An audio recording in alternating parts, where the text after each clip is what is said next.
temos o privilégio, efetivamente, de termos entre nós o senhor professor Dr. Filipe Albuquerque Matos, meu querido amigo, colega de faculdade. Lembro-me de uma vez, numa frequência de administrativo, ele se ter levantado para ir buscar 45 folhas uma a uma e passava por mim, portanto, chatei-me.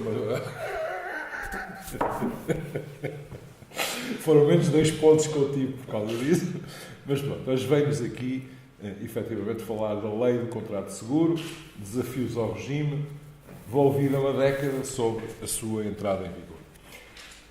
Há um tema, efetivamente, extremamente interessante, creio eu, com o qual todos já nos debatemos mais do que uma vez, e, efetivamente, vem na sequência do mês do comercial. Nós quisemos fazer aqui no Conselho Regional esta formação e dedicá-la, efetivamente, a um tema que não tem sido muito habitual. Tivemos o privilégio de, há 2 semanas, ter cá o Dr. Pedro Maia a falar da desconsideração da personalidade das pessoas jurídicas, e hoje temos aqui o Sr. Dr. Filipe Albuquerque Matos, que vem também, efetivamente, na sequência de uma coisa, de uma parceria que nós vamos fazer entre o Conselho Regional e o Instituto do Bancário dos Seguros, que é um seminário para que ficam todos convidados para se inscreverem, e isto não se esgotará neste ano, efetivamente, vai ser uma parceria para o futuro, para, de facto, melhorar as valências dos advogados nestas áreas absolutamente fundamentais de direito de seguros, direito bancário e direito financeiro. Deixo-vos então com o meu querido amigo, Dr. Filipe Albuquerque Matos, e para sairmos daqui mais enriquecidos. O Dr. Filipe Albuquerque Matos também, já me calo, no fim está disponível para discutir, efetivamente, connosco as perplexidades e as questões que se nos colocarem. Boa conferência a todos. Muito obrigado. Eu começo por dirigir os meus cumprimentos ao Sr. Dr. José Jacó Simões, meu colega, meu amigo, mas faço nesta primeira fase como Presidente do Conselho Regional da Ordem dos Advogados. E queria dizer que é para mim uma honra estar aqui. E estar aqui sob a presidência desta mesa deste Sr. Dr. José Jacó Simões, porque acho que realmente o Conselho Regional está muito bem entregue. Quando soube da sua nomeação, Eleição. Foi por sufrágio e portanto, direto. Eu parabenizei-o, como dizem os nossos irmãos brasileiros, e parabenizei porque fiz um juízo de prognose, que acho que estava certo, envolvidos que foram estes 2, 3 anos, de que os destinos da Ordem realmente estavam bem entregues. E isso, para mim, é realmente... fiz esse juízo de prognose porque ele foi meu colega, sei da sua preparação profunda, depois, à distância, vamos ouvindo da sua auctoritas e tem uma vantagem, na minha perspectiva, é que já dobrou um meio século e, portanto, isto traz alguma prudência que, associada à sua auctoritas, só beneficia realmente um Conselho Regional com o peso que tem realmente o nosso Conselho Regional. E queria agradecer-lhe o facto de ter anuído ao estreitamento destes laços que passam por uma parceria que vamos fazer com a Banca Bolsa e Seguros, da qual eu sou diretor, do Instituto da Banca Bolsa e Seguros, apenas sou diretor por causa da fatalidade que atingiu o Dr. Calvão da Silva, mas eu penso que este estreitamento de laços entre a academia e o mundo da advocacia é fundamental, porque realmente nós, bem ou mal, mais ou menos, vamos refletindo sobre o direito, mas só tem sentido refletido o direito quando ele é destinado a conformar a realidade histórico-social que é objeto da sua regulação. E por isso, bem-haja. Claro que esta conferência é a menor de todas. Eu estive aqui em janeiro a ouvir os maiores acompanhados com o Dr. Paulo Mota Pinto. Só não pude estar no dia 14 de março a ouvir falar o Dr. Pedro Maia sobre a desconsideração da personalidade jurídica, porque me foi impossível. E realmente hoje vão ouvir, enfim, aquele que tem menos para dizer, mas mesmo assim eu vou falar sobre esta questão dos seguros. Queria também dar um abraço a quem também esteve nesta organização e por impedimentos hoje não pôde estar presente, o Dr. João Amado, que também do meu tempo e relativamente a quem as considerações que fiz ao Dr. Jacó Simões valem também relativamente a ele. E sem mais delongas, eu queria falar alguns aspectos, ou refletir sobre alguns aspectos do regime do contrato de seguros envolvido os 10 anos sob a sua entrada em vigor. Portanto, estou a referir-me à nova lei do contrato de seguro, ou melhor, ao regime de contrato de seguro que apareceu em 2008. Até aí onde é que nós tínhamos regulado o seguro? Tínhamos regulado o seguro no velho Código de Veiga Beirão, mais de 100 anos, que aí esteve regulado, nos artigos 425 e seguintes, e no anexo do Decreto-Lei 72/2008, de abril, passou a existir um novo regime, o regime do contrato de seguro. Um regime que, diga-se bom, da verdade, teve uma pretensão, ou alguma pretensão de completude. Isto é, tentou regular exaustivamente muitas questões, muitos pontos, e muito mais completo que, obviamente, o regime do Código Comercial. Eu iria propor falar de um conjunto de assuntos, uns ligados à fase pré-contratual, onde houve realmente uma alteração significativa, ou mais, um agiornamento, um enriquecimento de matérias que não eram reguladas. Pois, obviamente que nós estamos num domínio onde hoje os contratos seguros estão ligados à tutela do consumidor, não é?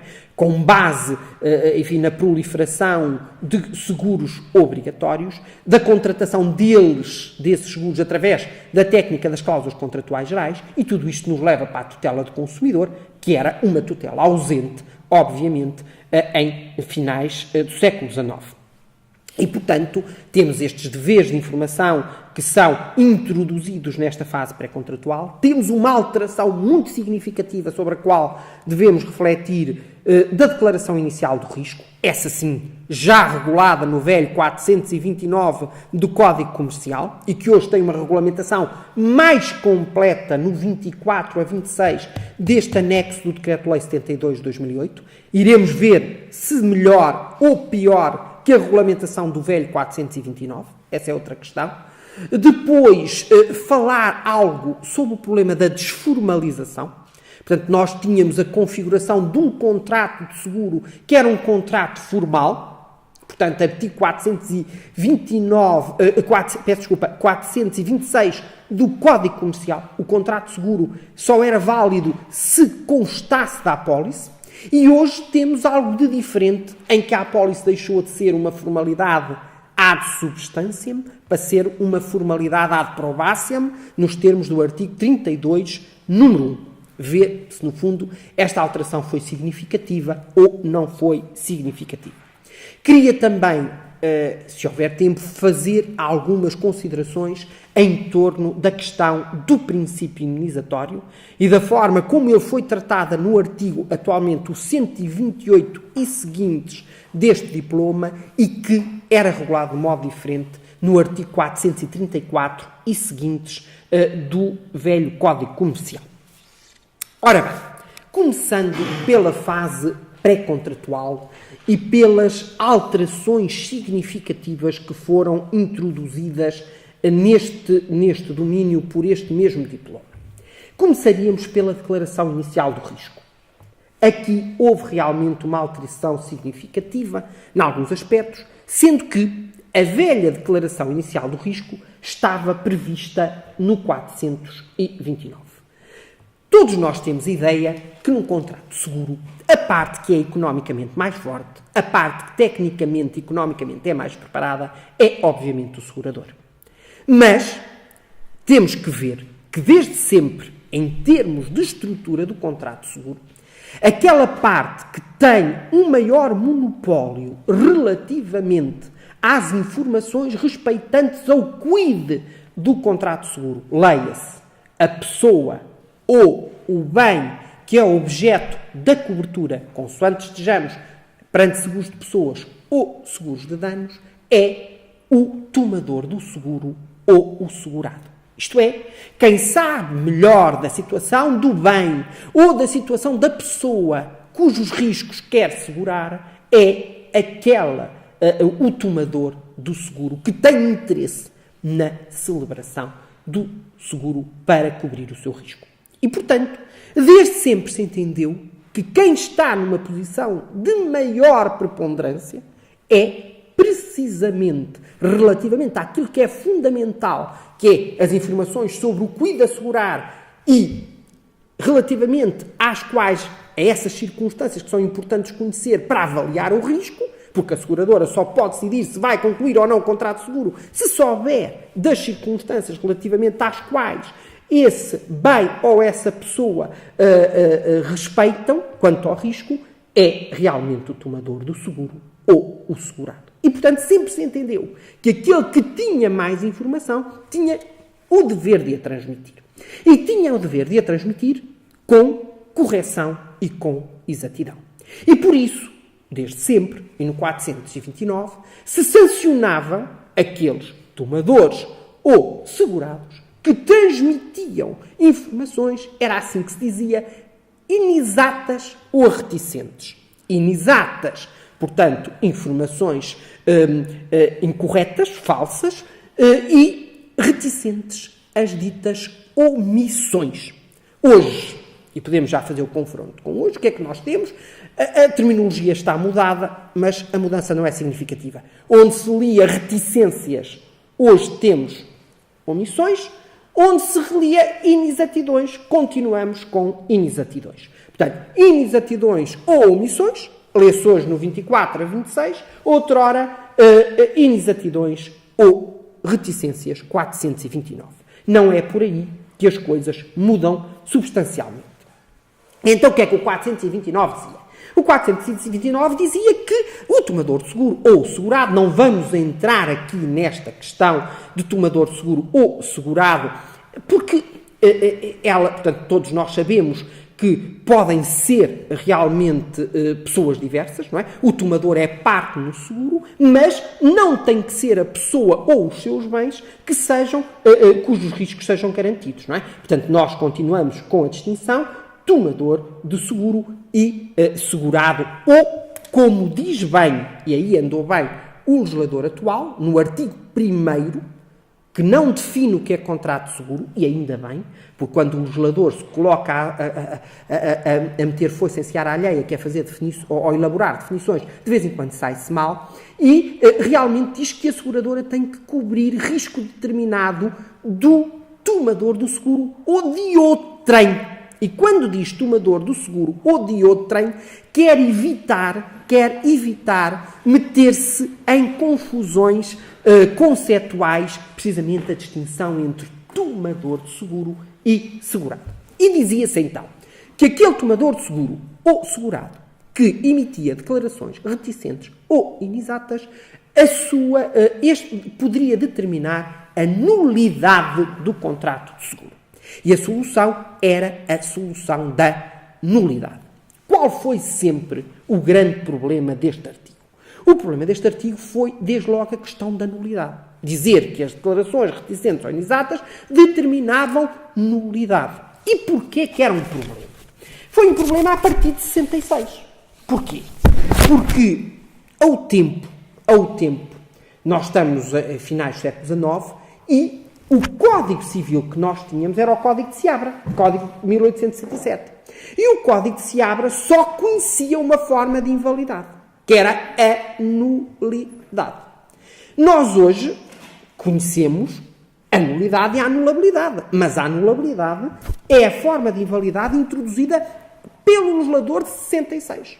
E, portanto, o legislador de Veiga Beirão, o do Código Comercial, não podia dizer outra coisa. Ele tinha que dizer que o negócio era nulo. Mas a verdade é que, a partir de 66, começou a discutir-se muita questão. Então, mas isto é nulidade? Esta sanção será da nulidade?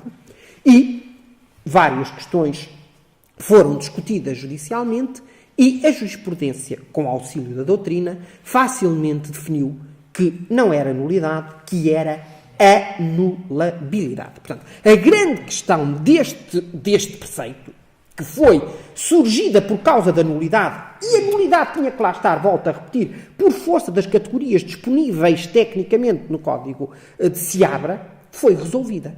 E foi resolvida neste sentido. E isto aqui eu acho que é importante pensarmos. Porquê é que se entendeu sempre que afinal era anulabilidade e não era nulidade? Porque, no fundo, reparem, o dever, e não vamos agora entrar aqui na discussão doutrinal, se a declaração inicial de risco implica um dever, se implica um ónus, não vamos entrar por aí, vamos admitir de barato, que é o dever que o tomador de seguro, ou que o segurado tem de informar a seguradora para que ela possa decidir de uma forma sã esclarecida sobre se vai assumir aquele risco ou não vai assumir, é estabelecido no interesse de quem? O dever é sempre estabelecido no interesse de outrem. Se esse dever recai sobre o tomador de seguro, ele é estabelecido no interesse de quem?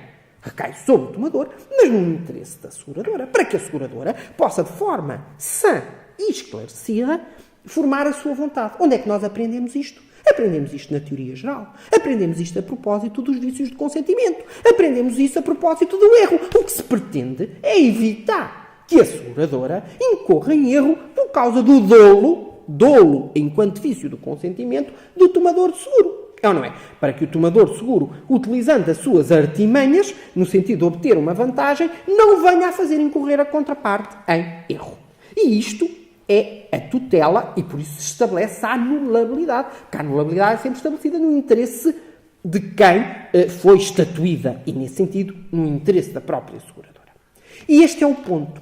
E este regime, tirando este problema, saber se era nulidade ou anulabilidade, é um regime aberto, é um regime que diremos singelo, mas era um regime que, com este esclarecimento, nos servia.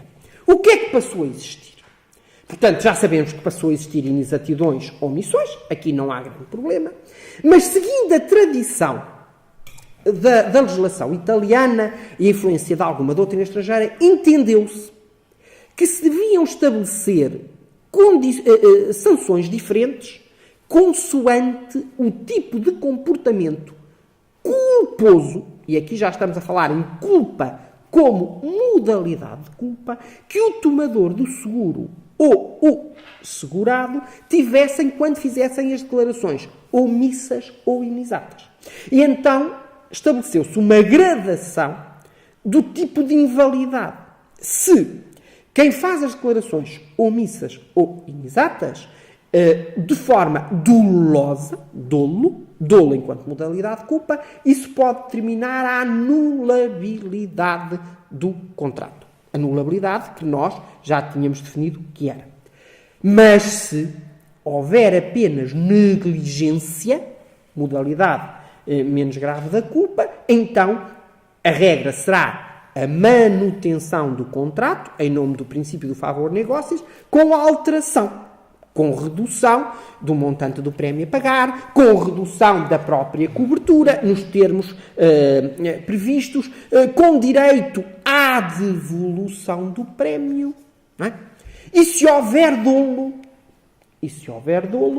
essas sanções são mais agravadas, nomeadamente quanto ao prémio, porque se houver dolo, diz o legislador, e não podemos calculizar, mas já estou a dizer em termos gerais, se houver dolo, vejam isto, com o propósito de obter uma vantagem, diz o legislador, então aquele que fez declarações reticentes, inexatas ou omissas, pode perder o prémio e pode ter que pagar o prémio até final do contrato. O tal dolo, e deixo só já aqui à consideração, vejam isto, está lá, dolo com o propósito de obter uma vantagem. O legislador introduziu aqui mais uma categoria, uma espécie de dolo qualificado, ao qual faz atribuir ou faz associar consequências jurídicas, que é a perda do prémio e mais o pagamento do prémio até ao final do contrato. Não é só até à final da anuidade, é até ao final do contrato. E ainda dá possibilidade, nos termos do artigo 24, número 3, quando houver dolo com o propósito de obter uma vantagem, dá ali uma possibilidade à seguradora de invalidar o contrato que de outra forma não teria. Portanto, não vamos agora falar já desta hipótese, mas isto é só para dizer o quê? Que o dolo com o propósito de obter uma vantagem é uma categoria à qual se associam determinados efeitos jurídicos. Ora bem, que dizer disto?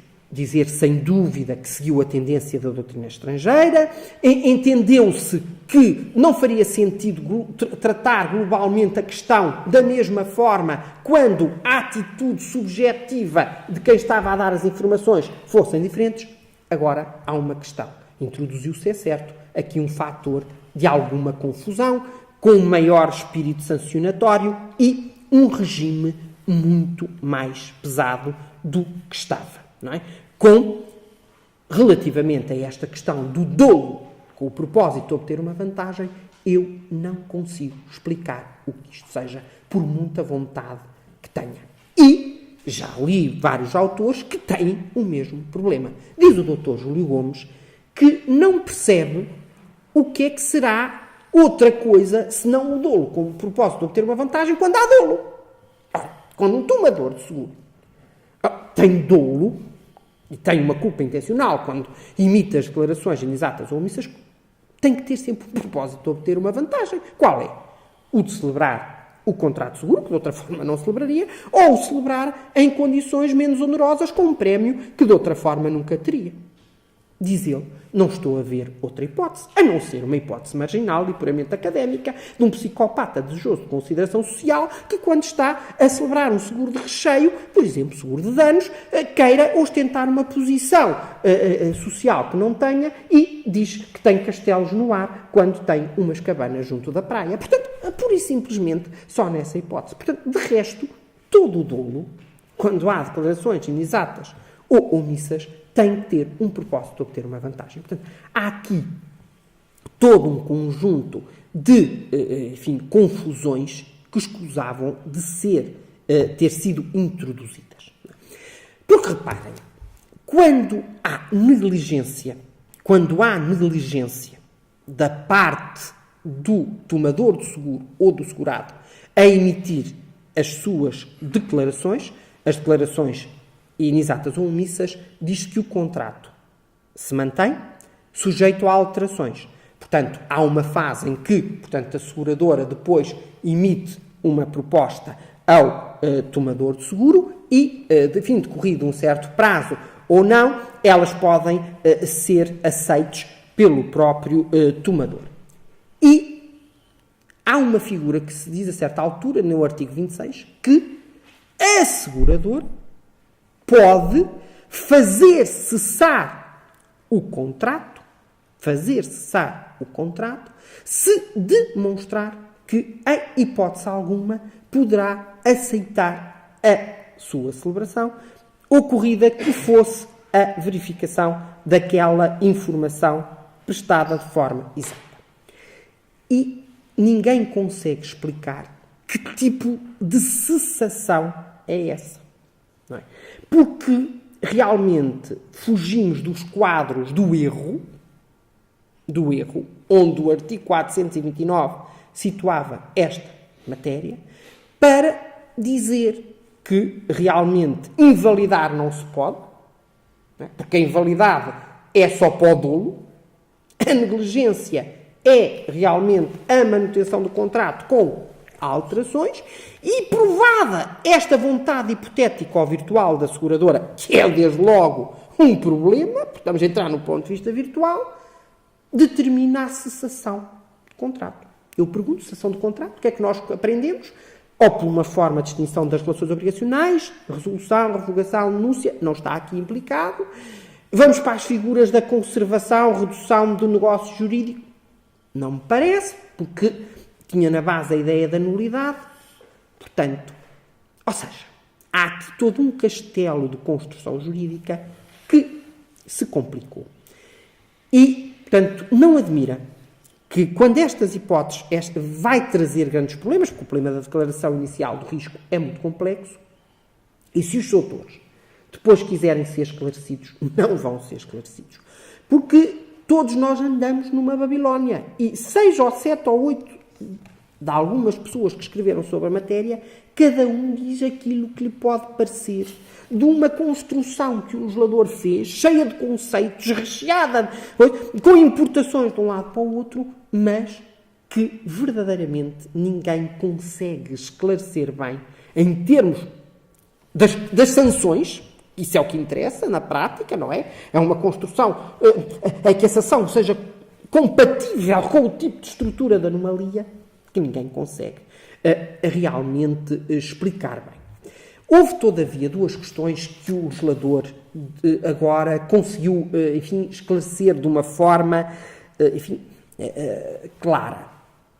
Todos nós temos ideia também, e sobretudo hoje, que a maior parte dos seguros de celebração obrigatória são celebrados sob o regime das cláusulas contratuais gerais, e quando nós fazemos a proposta de seguro, com base na declaração inicial de risco, a nossa proposta de seguro é, basicamente, corresponde ao preenchimento de um questionário previamente elaborado pela seguradora. É ou não é? E, portanto, todos nós temos ideia que o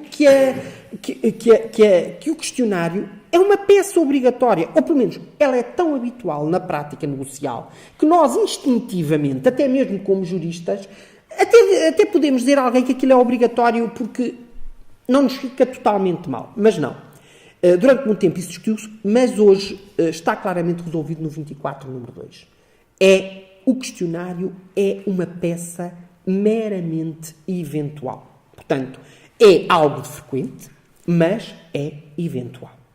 Mas a nossa declaração inicial do risco, não é? A nossa declaração inicial do risco é feita com base nesse questionário, numa resposta sim ou não àquilo que a seguradora quer questionar. E há uma outra questão que o 24, número 1, que começa por falar na declaração inicial do risco, que andou bem. Sempre se discutiu muito sobre que tipo de circunstâncias devem ser transmitidas, ou que tipo de informações devem ser transmitidas à seguradora. Se as circunstâncias efetivamente conhecidas pelo tomador ou das circunstâncias cognoscíveis, daquelas que mesmo ele não tendo efetivo conhecimento, seria exigível que se tivesse adotado a diligência de um homem prudente. Isto é, circunstâncias que ele não conhecia por alguma negligência, por falta de dever de cuidado, no acesso a esse tipo de conhecimento. E, reparem, dizer que o tomador de seguro deve informar a seguradora das circunstâncias cognoscíveis parece que se vai um bocadinho longe demais. É fazer do tomador do seguro um segurador do segurador. Um guarda-costas, um guarda-avançada do próprio segurador. Não é? E há quem diga, e hoje também já não há razão justificativa para tanto, porque as técnicas informáticas desenvolveram-se muito, as leis actuariais em que se desenvolvem os seguros também se desenvolveram muito, hoje as seguradoras têm possibilidades de conhecimento que ontem não tinham e que a seguradora outrora só tinha acesso ao conhecimento através da declaração inicial do risco, e hoje as possibilidades oferecidas por esse tipo de técnicas informáticas, probabilidades, são muito maiores. Bem, a verdade é que até aqui andou bem. Portanto, hoje a lei diz claramente e resolveu esse problema, que o tomador de seguro ou o segurado só tem o dever de transmitir as circunstâncias que eles efetivamente conheçam. Não aquelas outras que realmente deviam ter conhecimento e não o têm. Portanto, fica de fora a ideia da cognoscibilidade. Mas diz que deve transmitir as circunstâncias efetivamente conhecidas, tidas por relevantes para a seguradora, para a apreciação do risco. E aqui é um problema para o tomador de seguro. Porque, reparem, o tomador de seguro, como eu, como os doutores, a maior parte das vezes, somos leigos, não é? E, portanto, nós temos que transmitir as circunstâncias tidas por relevantes para a seguradora apreciar do risco e da oportunidade de assumir ou não assumir esse risco. Isso significa ter que se meter na veste ou no papel hipotético de segurador. E realmente isso complexifica a questão. Também para dizer outro problema que foi resolvido por esta lei. Durante muito tempo, e a partir de certa altura, começou a questionar-se se, quando nós, tomadores de seguros, fazemos a declaração inicial de risco, que dever de informar temos nós? Se só temos o dever de informar quando há questionar aquilo que nos é questionado, ou se para além daquilo que nos é questionado, nós temos aquilo que se designa que fazer o dever de esclarecimento espontâneo. Isto é, o dever de informar a seguradora de questões sobre as quais ela não nos interrogou, mas que nós, enquanto tomadores, lá está também na lei, devemos ter por significativas para que a seguradora se possa pronunciar sobre o risco. E dizer isto significa meter aqui aquele princípio que a nossa geração realmente foi uma geração que fomos formados por aí, sob influência, quero dizer aqui, prestar esse tributo ao Dr. Rui de Alarcão, entre nós, com a influência relativa do princípio da boa-fé. Não é? Reparem que nós somos a geração que mais vivemos isso. Porquê? Porque o Código de 66, sendo um código do Estado Novo, foi um código, como outras gerações dizem, muito à frente. Começou a falar no abuso direito, começou a falar na boa-fé, começou a falar em direito geral da personalidade, na tutela do dano da morte, na ressarcibilidade dos danos não patrimoniais, cláusulas às causas determinadas, que, por exemplo, o código italiano, o código alemão, que se foi profundamente, onde inspirámos profundamente, não chegaram lá, não é? E que nos flanquearam alguns problemas que esses ordenamentos estão a ter. E realmente, isto, eu presto aqui tributo ao Dr. Alarcão, porque todos, sobretudo quem foi realmente aluno dele, foi uma pessoa que influenciou decisivamente, para não dizer que, e com isto não estou, obviamente, a tirar mérito ao Dr. Menezes Cordeiro, que fez uma tese consubstanciadíssima sobre a boa-fé no direito civil, mas isto não deve fazer esquecer que autores da nossa escola tiveram um papel profundamente significativo nesta questão da afirmação da boa-fé. E realmente, reparem, a boa-fé objetiva leva-nos a isto. A que nós devamos esclarecer, tenhamos o dever de esclarecer, mesmo quando aquilo não nos é questionado. Porquê? Porque temos de ter uma conduta honesta, correta e leal. Isso é que é boa-fé. E, portanto, nós temos esse dever. Reparem, isto é muito favorável à seguradora. E há quem diga, no fundo, e a nossa lei diz isto, diz que para além daquilo que nos é questionado no questionário, nós também temos o dever de transmitir aquelas informações que a boa-fé nos imponha que devamos esclarecer.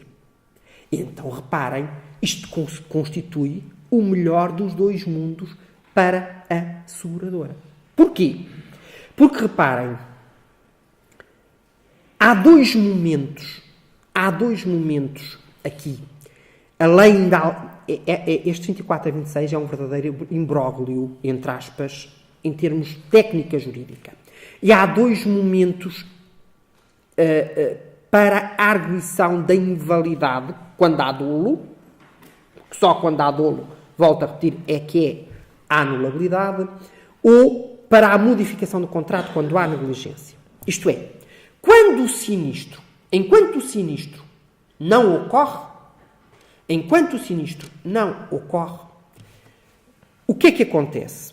Acontece que se a seguradora vier a ter conhecimento que alguma daquelas informações que lhe foi transmitidas são inexatas ou omissas, ela tem o prazo de 3 meses a partir do conhecimento para invalidar o contrato, se houver dolo, ou para fazer a tal proposta.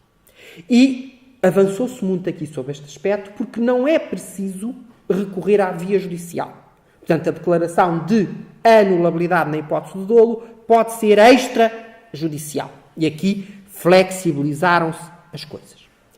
Mas Quando o sinistro ocorrer, isto é, se a seguradora não tiver conhecimento da própria informação inexata ou omissa, até à data do sinistro, e se quando o sinistro ocorrer, se chegar à conclusão que entre o sinistro, a ocorrência do sinistro, e a informação inexata há anexo de causalidade, e aqui foi um outro problema resolvido, então a seguradora tem o direito, tem o dever, ou melhor, tem o ónus de invalidar dentro do prazo geral. E qual é o regime geral? O regime geral, todos nós sabemos, é o do 286 e seguinte, nomeadamente 287, o prazo de um ano. Reparem, tem que se ler bem o artigo para se chegar a esta conclusão, porque isto não está claro. Se o sinistro não ocorre, tem o prazo de 3 meses, a partir do momento que tem conhecimento e é extrajudicial. Se o sinistro ocorre e ela não tinha conhecimento antes, aplica-se o regime geral. E esse regime geral, todos nós sabemos, que é o regime do Código Civil, que é o regime do ano para as anulabilidades, a partir do conhecimento. Mais este fator de complexificação. E realmente, reparem, tudo isto torna extremamente pesado o diploma, mas reparem, se a seguradora tem conhecimento antes da ocorrência do sinistro, tem aquele prazo. Mas ela também pode ficar descansada, porque, decorrido o sinistro, não é? Ela tem o prazo de um ano e ela pode invalidar mesmo que tenha havido uma informação inexata relativamente a uma questão que ela não tenha questionado. Não é? Portanto, ou seja, ela tem sempre uma porta muito aberta para invalidar.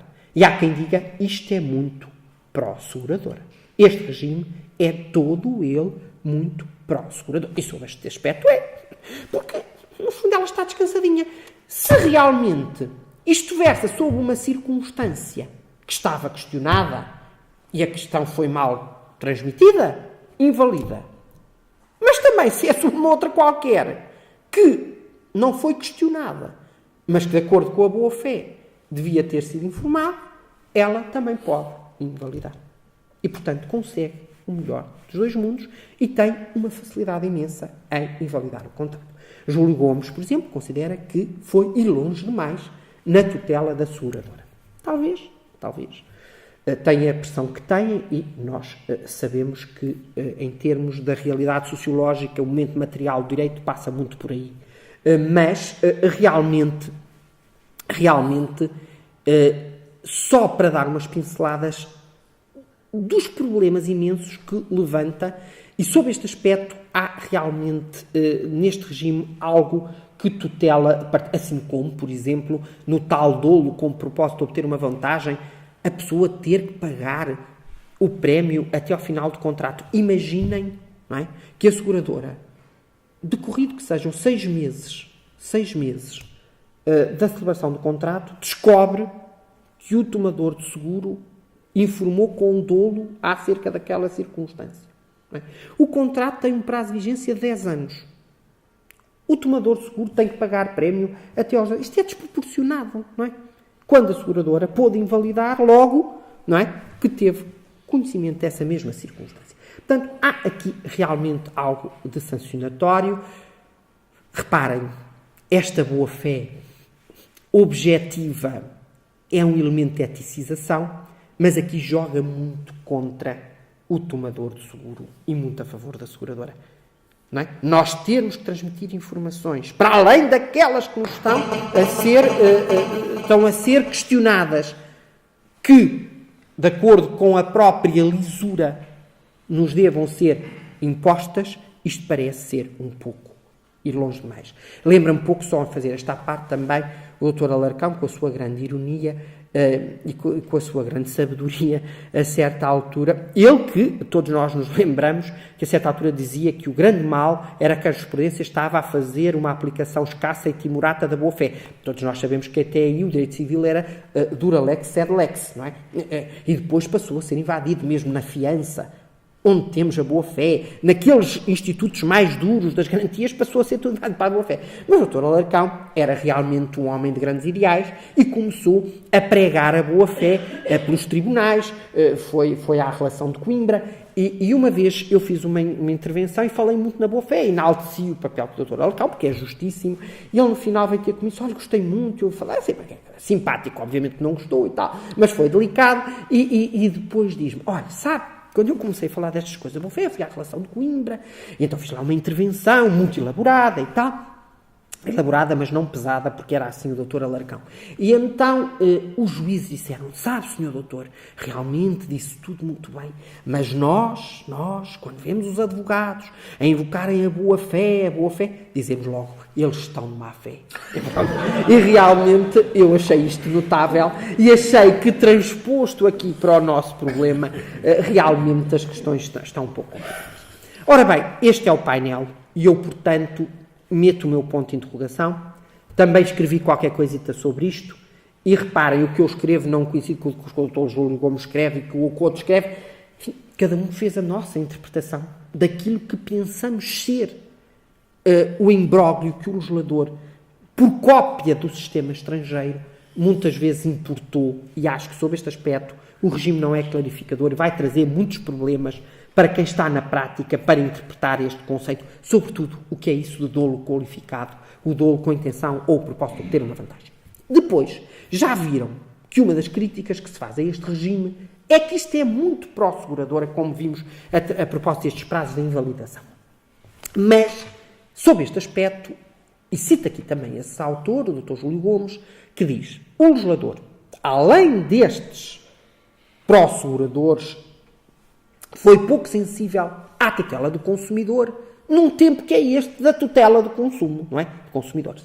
Bem, não tivemos código do consumidor, o anteprojeto ficou na gaveta, saber se o direito de consumo é ramo autónomo ou não do direito civil e anda tudo por aí, ainda não é, enfim, mas há realmente, enfim, a tutela do consumidor invadiu a partir da década de 90 os nossos diplomas de direito civil. E diz o Dr. Júlio Gomes, este diploma perdeu uma oportunidade que, por exemplo, a lei sueca agarrou, que era ter feito uma distinção na sua estrutura sistemática entre contratos de seguro celebrados com consumidores e contratos de seguro celebrados com não consumidores. O que é que nós temos? Nós temos um diploma que até o artigo 122 tem uma parte geral. Depois tem um título ou uma parte dedicada ao seguro de danos. E tem uma terceira parte dedicada ao seguro de pessoas. Ou seja, o que temos aqui é a velha classificação entre seguro de danos e seguro de pessoas. Se nós formos à parte institucional, se formos ao decreto, à Lei 147 de 2015, temos outra distinção. Temos a distinção entre seguros do ramo vida e do ramo não vida. Se formos a várias disposições desta lei e a outros ramos legislativos dos seguros, ainda sobretudo diretivas comunitárias, nós encontramos uma outra classificação.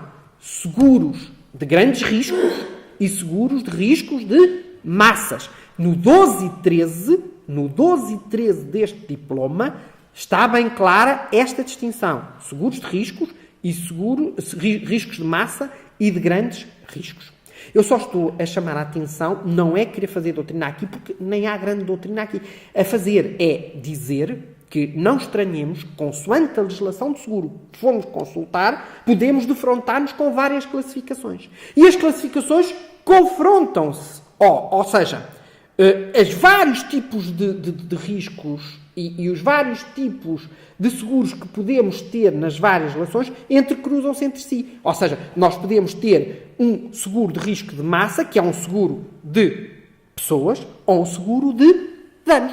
Ou pode ser do ramo vida ou do ramo não vida. Portanto, nós temos várias classificações e temos que ter em conta que nas várias legislações, ou na mesma legislação, temos que ver qual é a classificação, senão ficamos um bocado perdidos. Não é? E não venham dizer que a culpa aqui é da doutrina. É o legislador a querer fazer doutrina. Pronto, mas pronto, vão complexificando. Nós também perdemos cada vez mais autonomia, não é? Estamos dependentes do direito comunitário e a certa altura isto invade-se por aqui. Aliás, todos nós nos confrontamos com uma coisa que é agora as primeiras normas a darem o quê? Definições. Para efeitos desta lei, tal. É ou não é? Isto é linguagem comunitária. Isto não tem nada a ver com a nossa técnica tradicional legislativa. Isto facilita-nos a vida? Não sei. Os autores lidam mais com isto. Eu acho que deve ser babilónico a certa altura, não é? Pronto. Enfim, resumindo e concluindo. Portanto, seguros de danos, seguros, parte 2, parte 3, seguro de pessoas. Diz o doutor João Gomes. Podia ter sido seguros com consumidores e seguros sem consumidores. Enfim, acho que aqui, é mais uma questão aqui muito terminológica, muito dogmática. Não vamos entrar muito nessa diploma. O que eu posso perguntar e levantar a questão é, apesar de não ter adotado essa classificação, seguros com consumidores e seguros com consumidores e com não consumidores, o legislador dos seguros foi pouco sensível ao direito de consumo? Não. Foi muito sensível. Vejam, por exemplo, o artigo 3. O disposto, e eu peço desculpa, porque eu realmente estou com dificuldade em ler, porque só há 6 meses eu comecei a ter necessidade de óculos para ver ao perto. Isto já corresponde a ultrapassar, do cinquentenário, não é? E, portanto, quer dizer, esqueci-me dos óculos, estou aqui com algumas dificuldades. O disposto no presente regime não prejudica a aplicação do contrato de seguro do disposto na legislação sobre cláusulas contratuais gerais, sobre defesa do consumidor e sobre contratos celebrados à distância nos termos do presente artigo. Ou seja, o facto de não ter utilizado a... Não esquecem, vejam... Aplica-se ao seguro o quê? Só isto? Não. Aplica-se isto, aplica-se as normas do Código Comercial, que já são poucas, que não foram revogadas, mas, por exemplo, seguro marítimo, artigo 595, não está aqui, ainda temos que ir lá ao velho seguro marítimo. Por exemplo, seguro de mútuo, não há disciplina específica de seguro de mútuo, temos que ir onde? Às regras gerais do seguro, aqui, e quando não houver nada, também o legislador resolve, não é? Ou seja, quando não houver nada em disciplina especial, ou neste regime geral. Onde é que vamos? O artigo 4 também resolve. Há lei civil e há lei comercial. Ou melhor, há lei comercial e há lei civil. Já iremos lá. Mas, reparem, diz, para além deste regime, aplica-se as leis sobre as cláusulas contratuais gerais, 446 e 85. Aplica-se a lei da defesa do consumidor, 24 e 96. Aplicam-se as regras da contratação à distância, por exemplo, as regras dos contratos de serviços financeiros prestados a consumidores através dos meios de comunicação à distância, Decreto-Lei 95 de 2006. Remete para aqui, para tudo. E depois, não fica ainda descansado. Por exemplo, vamos ao artigo 19, e para que fique clarinho, o que é que o legislador diz? Diz que quando há contratação à distância, aplicam-se as regras da contratação à distância. Já tinha dito isto no artigo 3, mas chamo outra vez a atenção. Por exemplo, no artigo 33, a propósito de mensagens publicitárias, para que ninguém duvide, há aquela grande dúvida sobre o que veio do direito do consumidor, que é, nos contratos com o consumidor, o que é que deve ser visto como conteúdo contratual? É apenas aquilo que lá está expressamente nas cláusulas contratuais, que foram vazadas para o texto do contrato, ou também os prospectos, as mensagens publicitárias? Isso deve fazer parte ou não do conteúdo. Todos nós sabemos, por força de 24/96, que uma norma que lá está, que veio reproduzida no 33, número 1. Ou seja, este 33, número 1, sobre as mensagens publicitárias, é uma réplica do conteúdo do 24 no 96, desse artigo que resolve lá o problema. Portanto, eu pergunto, isto é ser negligente com o consumidor? Não, obviamente que não. Além de que no artigo 12 e 13 faz uma distinção que nós conhecemos muito bem e que nós começamos a conhecer muito bem no direito do trabalho, que são as normas absolutamente imperativas e as normas relativamente imperativas. E no artigo 12 nós temos um elenco de normas que são absolutamente imperativas, que são aquelas que qualquer contrato de seguro não podem as partes, em nome da liberdade contratual, que está prevista no artigo 11 deste diploma, qual é a regra em termos das condições particulares ou especiais da apólice. Liberdade contratual. Já não estou a falar das condições gerais da apólice. Porque as condições gerais da apólice, nós já sabemos, por exemplo, no seguro automóvel, quem é que vai mexer no conteúdo do seguro obrigatório de responsabilidade civil automóvel? Ninguém. Não é? Porque nós estamos, se é seguro obrigatório, nós estamos sujeitos ao âmbito material do seguro obrigatório. Não é? Que é definido uniformemente para o ramo automóvel, nos termos definidos na Lei 147 de 2015, que define aquele ramo como ramo automóvel. E, portanto, são definidos para todos os contratos daquele ramo. E, portanto, ninguém pode dizer que está a celebrar um seguro obrigatório de responsabilidade civil automóvel quando tem a cobertura de danos próprios do veículo ou de danos materiais ou danos pessoais do condutor. Quem é que pode dizer que está a celebrar um seguro obrigatório? Mente. Porquê? Está a fazer, aqui, juntamente com o seguro obrigatório, a celebração de uma cobertura especial, ou de seguro de pessoas, ou de seguro de danos. Agora, não pode alterar o âmbito material do seguro obrigatório, que diz que quê? Que o seguro obrigatório de responsabilidade civil automóvel só cobre os danos causados a terceiros e explica que os danos pessoais no condutor e materiais no condutor, ou seja, na pessoa do condutor e nas coisas do condutor, e os danos no próprio veículo, não são ressarcíveis. Bem diz o povo, e com razão, na sua extrema sabedoria, eu tenho um seguro contra terceiros. Isto está certíssimo. E realmente, porquê? Porque não é possível alterar, do ponto de vista da liberdade contratual, e dizer que estamos a fazer um seguro obrigatório. Porque o seguro obrigatório não permite, nos termos do seu artigo 14 do 291 de 2007, que é o diploma que atualmente regula o seguro obrigatório. E, portanto, aí estamos perante normas interrogáveis, com uma imperatividade absoluta. Mas podemos ter normas com imperatividade relativa. Quais são as normas de imperatividade relativa? São aquelas que estabelecem uma imperatividade mínima, mas que podem ser derrogadas se estabelecerem um regime mais favorável ao tomador de seguro. E que conversa é esta? É uma conversa de direito de consumo, ou não? Quem é o consumidor? É o tomador de seguro? É o segurado? Onde é que nós começámos a ouvir esta conversa? No terceiro ano. E, sobretudo, em Coimbra ouvimos-la muito bem cantada, graças a Deus, não é? Que era, todos nós nos lembramos daquela teoria da conglobação, quando a convenção for globalmente mais favorável ao trabalhador. Era assim que nos ensinava, na altura, o Dr. Jorge Leite e, nas gerações mais recentes, o Dr. Leal. E muito bem. E, portanto, foi no direito do trabalho, porque o trabalhador é a parte contratualmente mais fraca e o direito de consumo é o tratamento de bem de quem? Da parte contratualmente mais débil. Isso está aqui no artigo 12 e no artigo 13. E se repararem, no artigo 12 vem aquela distinção que eu há pouco falei em seguros de grandes riscos e seguros de riscos de massa. Os seguros Esta distinção é uma distinção muito comunitária. O que é que são seguros de grandes riscos? Se nós formos às diretivas, vemos que são seguros cujos montantes de cobertura são particularmente elevados, em que o tomador de seguro não precisa de particular tutela porque é um indivíduo económico e socialmente bem preparado, e os riscos de massa são a maior parte daqueles que exigem uma tutela mais intensa do próprio consumidor, por aí adiante. E se nós formos ao 12, número 2, nós vemos que há seguros que são de grandes riscos, em que há normas que, para a generalidade dos contratos, têm imperatividade absoluta, mas para estes não têm. E para estes não têm porquê? Porque as partes, seguradora e tomadora, do seguro estão numa igualdade praticamente de armas. E também temos no 13, número 2, a dizer que estas normas de imperatividade relativa que estão indicadas no 13, número 1, não valem nos seguros de grandes riscos. E porquê é que não valem nos seguros de grandes riscos? Porque nos seguros de grandes riscos não há necessidade de proteger quem não é fraco.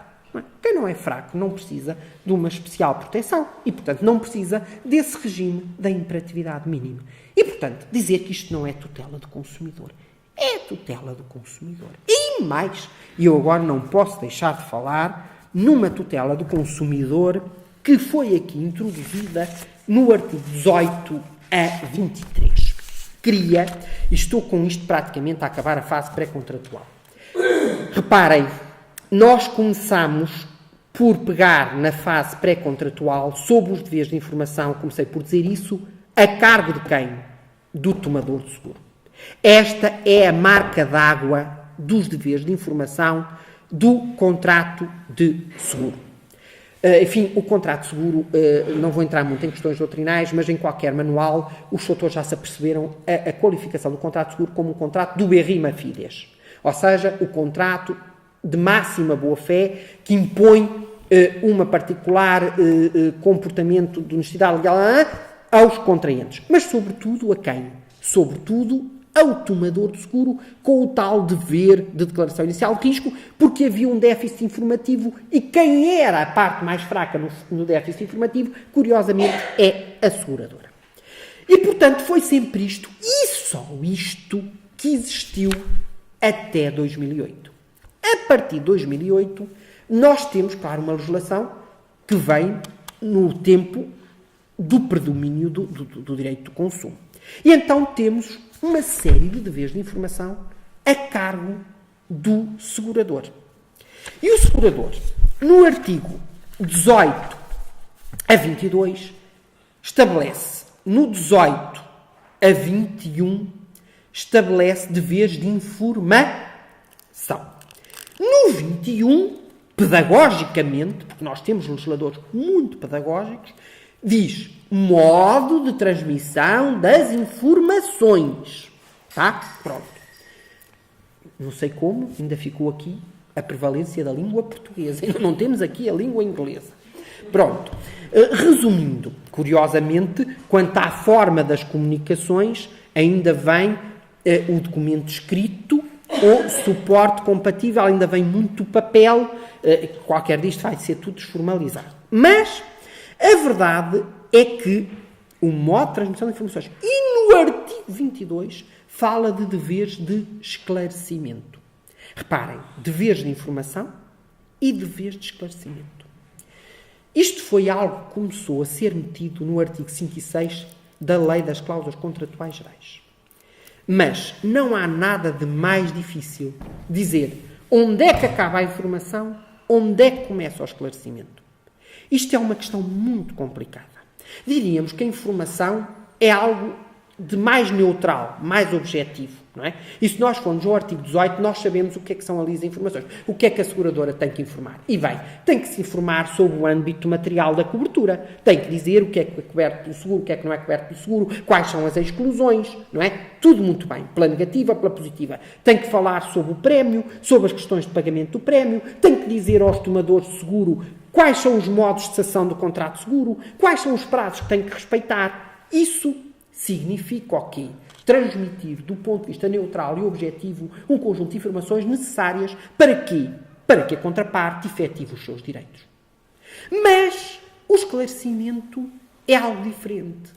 É uma espécie de uma informação proativa, como hoje se diz. É um pouco de uma informação que faz recair sobre quem tem o dever de informação uma ideia de corresponsabilidade, no sentido de que a seguradora tem o dever de valorizar ou de permitir a valorização da posição do co-contratante, que é do tomador de seguro. É um dever de colaboração metido na informação.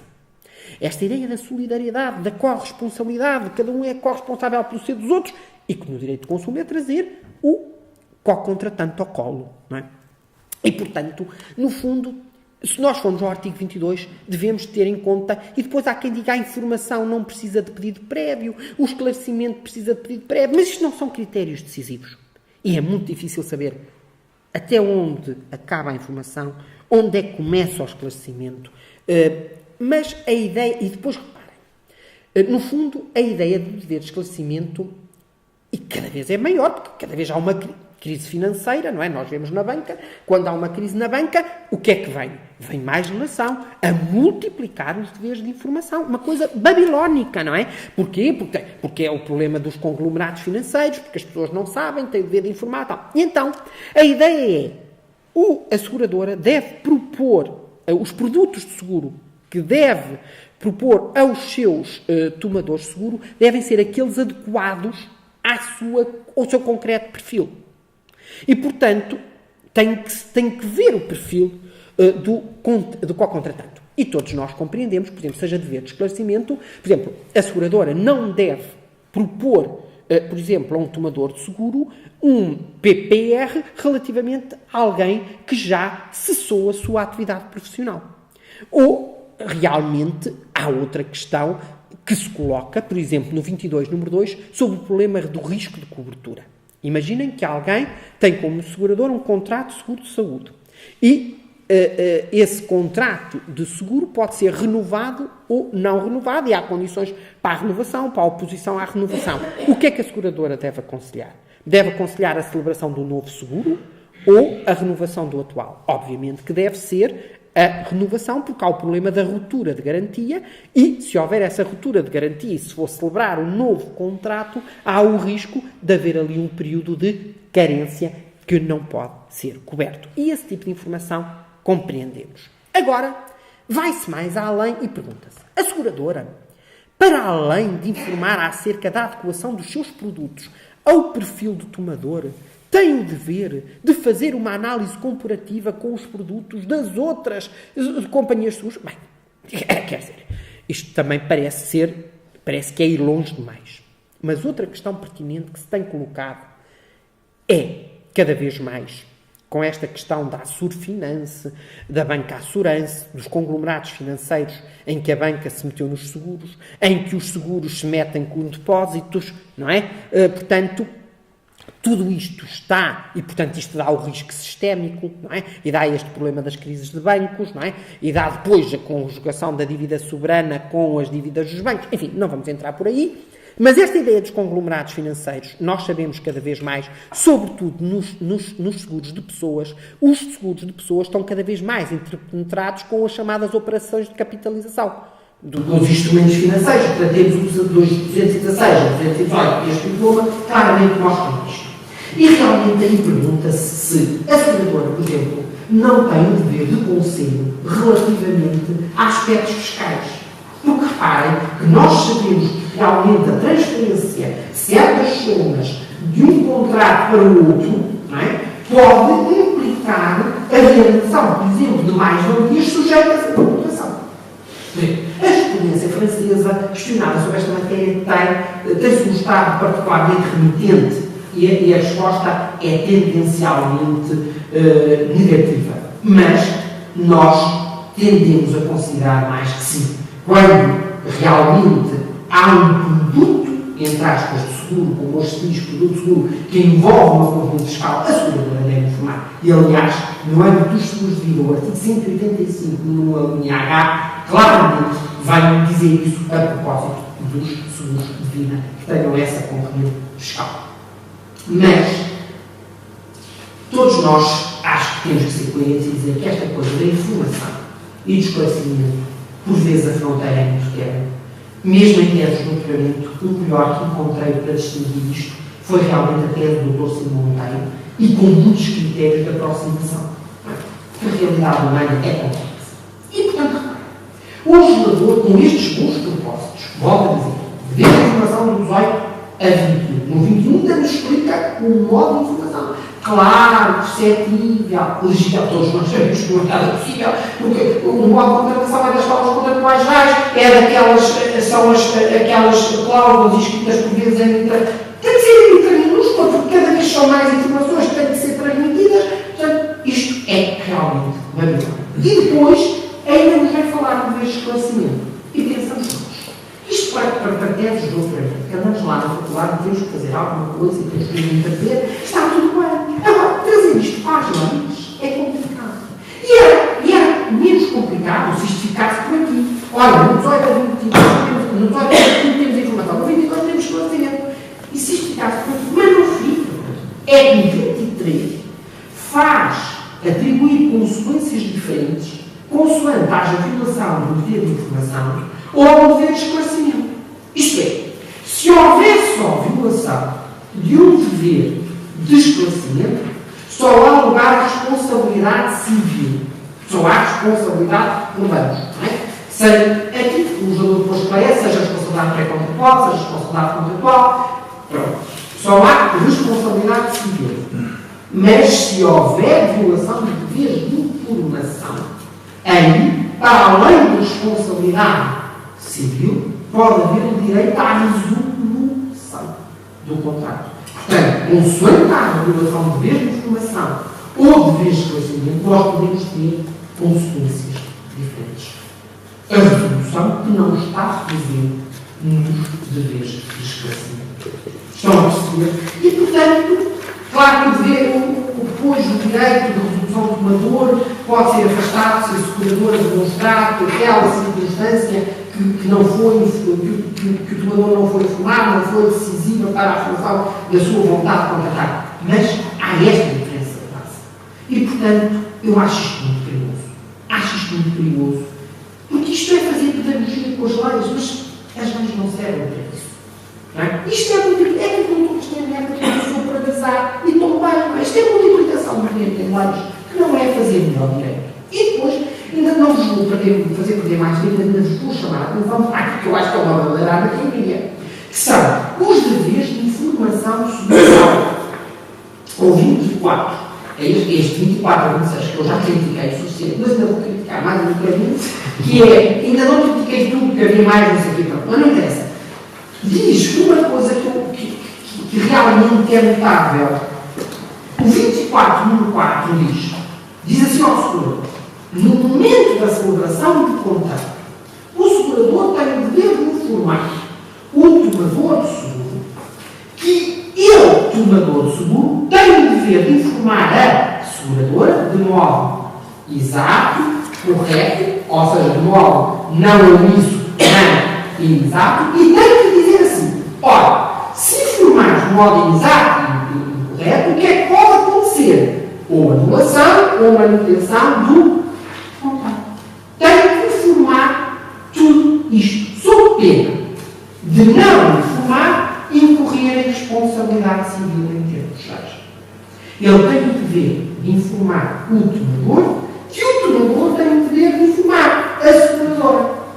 E eu pergunto: qual é a seguradora que vai explicar ao tomador segurador das vezes do mar? Se tiver não faças, pode acontecer assim, que é no meu contrato, se for negligência, quer dizer. Temos que explicar o que é as circunstâncias conhecidas ao qual nós chivas, o que é essa coisa de dor, o propósito, o que é uma verdade. Não existe, não é? E vamos ao 27, número 2, que é, interpreto a lei, desculpa, vamos ao 291 de 2007, que é o usuário, o seguro obrigatório de responsabilidade civil, e temos a mesma coisa. No 27, número 2, a propósito do direito de regresso, sobre uma questão que os senhores conhecem muito bem, que é o problema do direito de regresso, quando há alcoolemia, já deu o acordo de uniformização de jurisprudência, que depois do acordo de uniformização de jurisprudência de 24 de maio de 2001, já houve uma alteração legislativa que era para clarificar tudo e continuamos todos na mesma.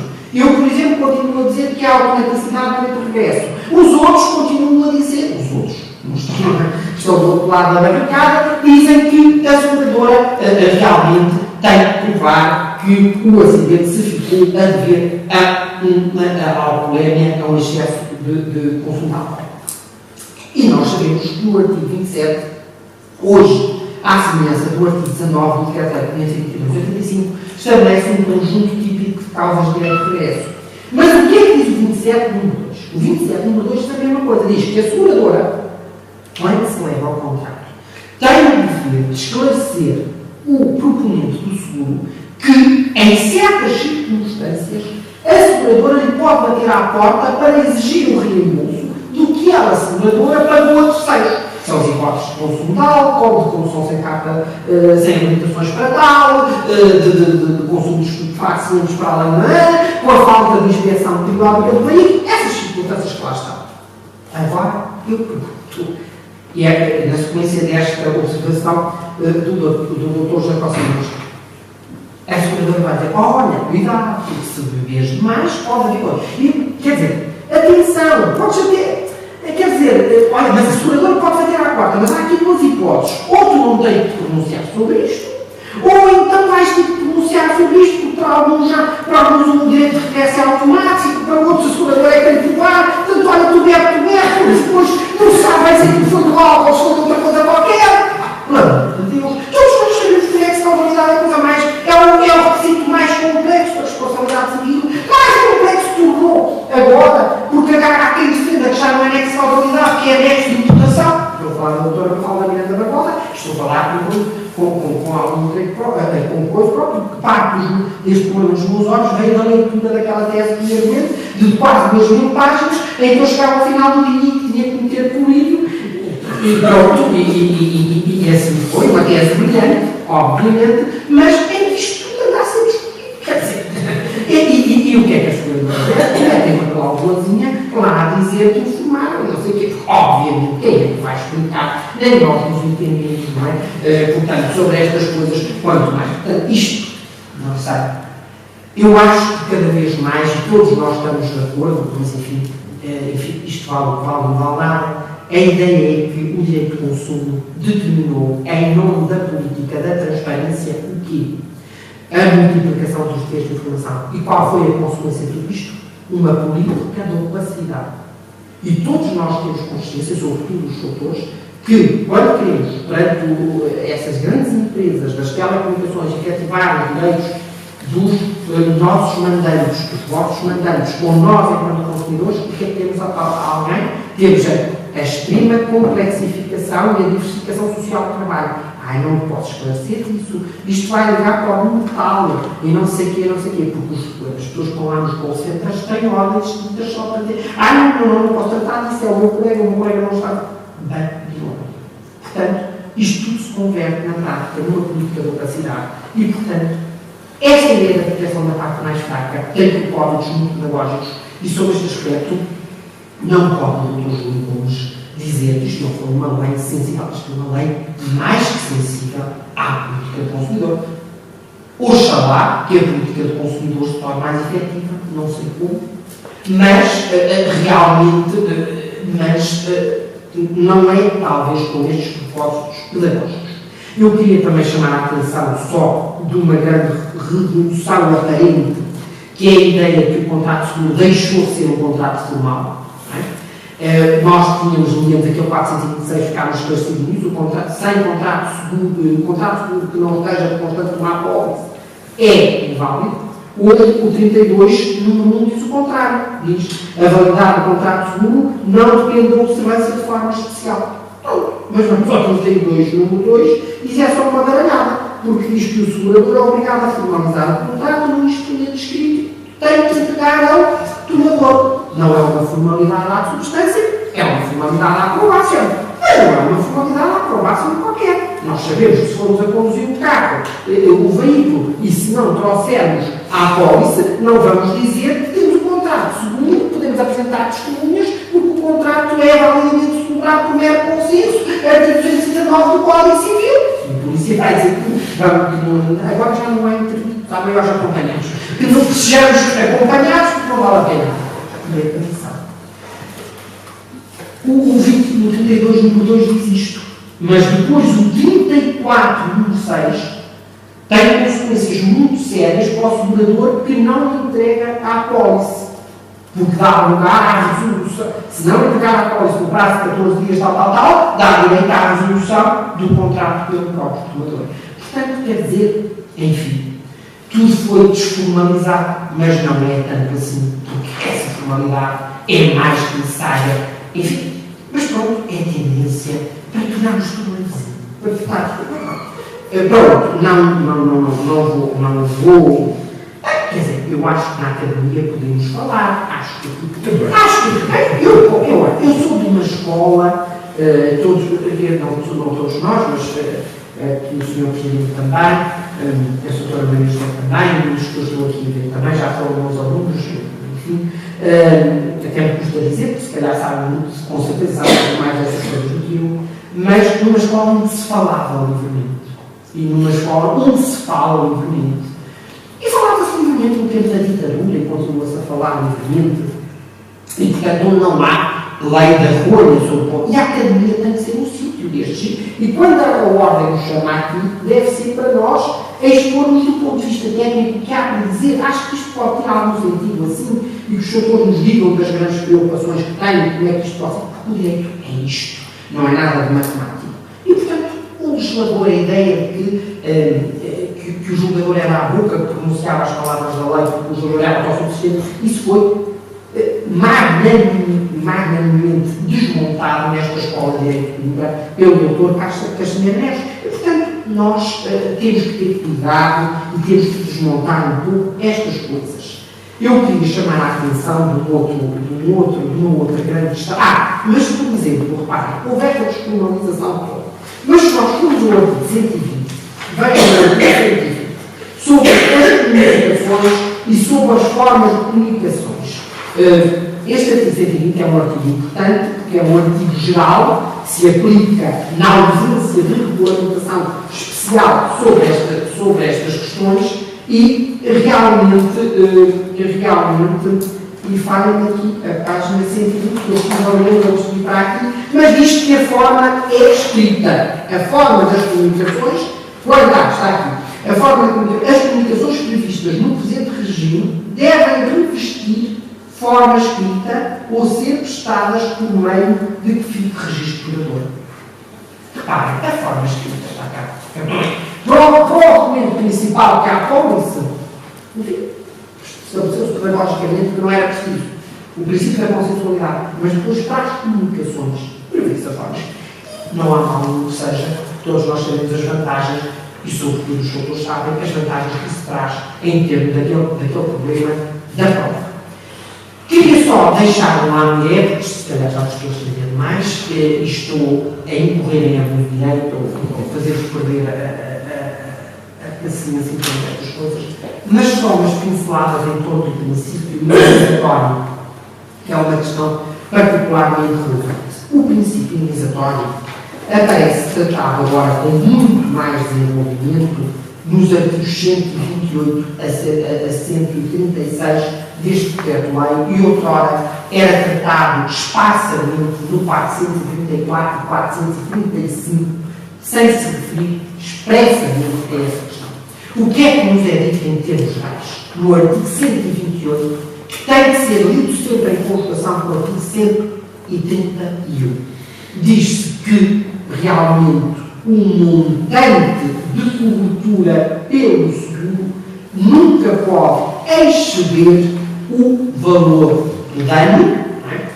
Há aqui uma linguagem mais próxima dos seguros de responsabilidade que passaram a estar previstos e que não eram regulados em termos gerais e hoje são regulados a partir do artigo 137, também é uma novidade desta lei, tem normas em termos gerais para os seguros de responsabilidade civil, para além dos regimes especiais, dos órgãos e outros, e diz no artigo, portanto, 128, que não pode exceder o montante de dano, mas o artigo 131, número 1, faz a ressalva quando houver convenção em contrário. Ou seja, poderá haver situações em que esta regra do princípio indenizatório está consagrada em termos gerais no artigo 128, mas como regra supletiva. Porque depois o 131 diz que salva convenção em contrário. E o que é que pode permitir o 131?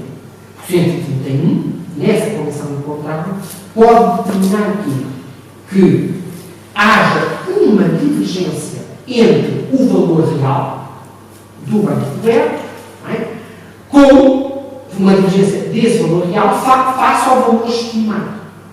Isto é, por acordo das partes, pode haver uma divergência para mais do valor que se estima, do valor acordado, face ao valor real do bem. E então, isto é um contrassenso face ao que está dito no artigo 128, se os lermos adequadamente, que diz que o montante a cobrir pela seguradora não pode ultrapassar o montante do dano. E nós todos sabemos qual é a rácio do princípio indenizatório. Qual é a rácio do princípio indenizatório? A rácio do princípio indenizatório é que o tomador do seguro não se lucro pleiteio injustificadamente da seguradora quando celebra um contrato aleatório, como é o contrato de seguro. E, portanto, que não possa enriquecer injustificadamente. Portanto, o princípio inibitório é um princípio fundamental que o legislador nos fez muito bem sobre esse aspecto, consagrá-lo com todas as letras, porque nós íamos ao 435 do Código Social e aquilo não parecia bem princípio inibitório, e aqui aparece até com o epígrafe e tudo, e aparece bem explicitado. E tem este, nunca podemos esquecer que o princípio inibitório é um princípio de ordenação social. Mas é um princípio de ordenação social que depois o legislador chegou à conclusão que a prática dos seguros é outra. Porque a prática dos seguros e dos seguros de danos são as empresas, não é? Que querem celebrar contratos de seguro para calcular a impunidade do seu próprio património. É ou não é? Isso é a flexibilização, são as operações de giro, são as operações comerciais. E, portanto, a pressão das empresas, a pressão do desenvolvimento industrial, do desenvolvimento comercial, leva a que há 131 e que nos diga, não, as partes podem convencionar e podem atribuir um valor do interesse seguro, não é? Da coisa que seguro, um valor diferente do valor real. Mas depois o 131 e bem estabelece um limite. Desde que não haja uma discrepância excessiva entre quê? Entre esse valor estimado e o valor real. No fundo, sobre este aspecto, o legislador justo tentou andar bem, dizendo: sim, senhor, vamos dar espaço à iniciativa privada, vamos dar espaço à liberdade contratual, mas salvaguardando o mínimo do princípio indenizatório, porque ele é o princípio reitor de ordenação social. E quando essa discrepância for manifesta, aí realmente está-se a pôr em causa um núcleo essencial do princípio indenizatório. E depois, no artigo 130, número 1 e 130, número 2, fala realmente nessa questão que tem a ver com o valor do interesse a cobrir, não é? E este valor do interesse a cobrir pode ser diferente do valor real, mas também temos que ver aqui o tipo de contrato que estamos a celebrar, não é? Reparem, se nós estamos a celebrar um contrato de coisas cujo objetivo tem a ver com a compra e venda, nós vamos para que valor? Para o valor da venda, não é? Que é o valor venal. Não é? Mas se nós estamos a celebrar um contrato seguro cujo risco respeita ao uso, nós já vamos fugir do valor final. Nós já vamos, ou seja, o acordo das partes, porque as partes podem estabelecer isso no acordo, foi isso que acabámos de ver, já tem a ver, por exemplo, com o valor que tem a ver. Se a parte não tem o propósito de colocar aquele bem à venda, mas o risco é que quer o risco da sua utilização, então o valor tem a ver com o quê? Com a reparação, com a substituição. Portanto, temos que ir, portanto, tudo isso depois tem que ser devidamente ponderado, sempre com o limite de quê? Não haja a verdadeira divergência, a parte final, entre quê? Entre o valor real e o valor estimado. Que haja, ou seja, uma divergência razoável, que não ultrapasse o limite, porque isso já está a esmagar o princípio do indenizatório.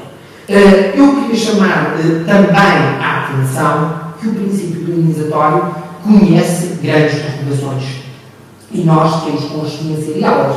Quando essas derrogações estão convencionalmente fixadas antecipadamente, todos nós sabemos o que são as franquias, não é? Todos nós sabemos o que são tetos máximos e capitais máximos. Todos nós sabemos o que é a fixação dos descobertos obrigatórios. Tudo isso o que é que são?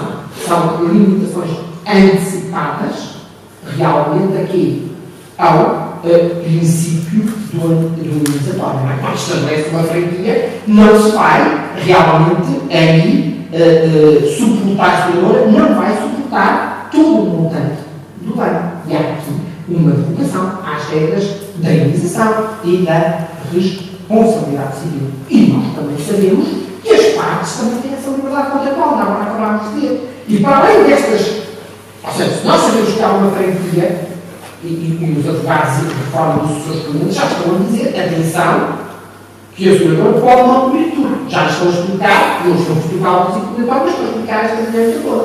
Mas, em concreto, não é? Por exemplo, pode haver uma convenção em que, por exemplo, as partes atribuam pouco relevo, por exemplo, às testemunhas do bem. Não é? À idade do bem.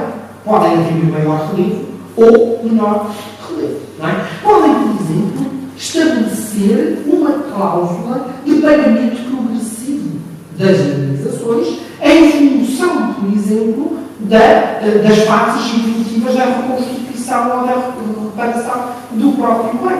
Não é? E, portanto, tudo isso é possível às partes dentro desses limites da revogação. Umas vezes em termos prévios e abstratos, como as franquias, como os créditos obrigatórios, etc. Outras vezes concretamente definidos em função do momento da própria liquidação. Também, por exemplo, o valor da coisa segura ou o valor do interesse seguro, ou melhor, vamos falar do valor do interesse em termos gerais, varia muito, consoante é um seguro de danos, onde se aplica tudo isto que eu estou a dizer, ou um seguro de pessoas. Porque no seguro de pessoas, nós estamos a falar sobre o que seguros de vida são montantes pré-estabelecidos ou montantes pré-definidos. Portanto, por exemplo, o valor do interesse nos seguros de pessoas é fixado em que momento? É fixado no momento da celebração do contrato. E o valor do interesse no seguro de danos tem a ver com o momento da ocorrência do sinistro e da liquidação do dano. Portanto, os universos são distintos. Queria-se chamar também a atenção do 133, estabelece também uma concretização do princípio indenizatório, que é a situação da pluralidade de seguros. Muito rapidamente para acabar. A pluralidade de seguros. Isto é, quando relativamente ao mesmo interesse se cobre o mesmo risco relativamente às mesmas coisas durante o mesmo período de vigência e alguém segure os riscos relativamente ao mesmo interesse e à mesma coisa em várias seguradoras. O que é que nós temos? Temos uma pluralidade de seguros, não é? O mesmo risco coberto em várias seguradoras. Ora, nós temos que evitar aqui um problema que é a derrogação, ou seja, os abusos que podem ser cometidos por esta via ao princípio indenizatório. Aqui pode haver uma tentativa que tem um tomador de seguro de enriquecer à custa das seguradoras. Temos que chamar o princípio indenizatório. E o artigo 183 resolve esta matéria dizendo que a pluralidade de seguros aqui andou muito distinto, era só isso que eu queria dizer, do Código Comercial. O Código Comercial dizia, quando houver o velho Código Comercial no 475, se houver mais que um seguro relativamente à mesma coisa, o segundo é nulo. E, portanto, frenava mais esta tentativa de enriquecimento. Aqui não. Mantém-se a validade, tendo em conta do princípio do direito de crédito e eficácia relativa. Há tantos contratos há vários contratos relativamente à mesma coisa, isso é possível. Mas depois o legislador teve esta cautela, dizer, não se pode pagar no fundo, com a pluralidade de seguros, qual é o problema? É haver o pagamento de uma dupla indenização pelo mesmo dano. Isso é que não pode acontecer. Então, o que é que acontece? Acontece que realmente só é possível haver uma pluralidade de pagamentos por vários seguradoras até ao montante quê? Até ao montante do dano. E pode haver o pagamento por mais de uma seguradora.